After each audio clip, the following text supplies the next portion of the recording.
Тереза Меј ќе дозволи да има ново гласање за договорот за Брекзит на 13 февруари, изјавил неименуван извор на владата во Велика Британија. Sky News вчера објави дека Меј, откако разговарала со конзервативни пратеници, соопштила дека ќе има одново гласање во парламентот за договорот за Брекзит.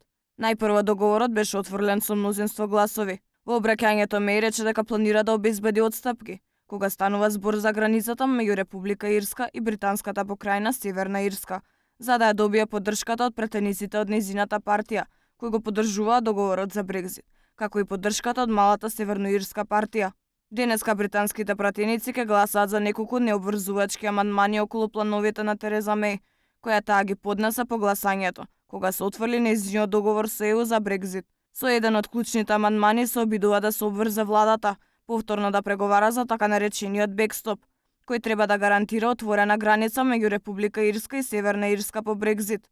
Со друг се предлага продолжување на преговарачкиот процес за Брекзит по март.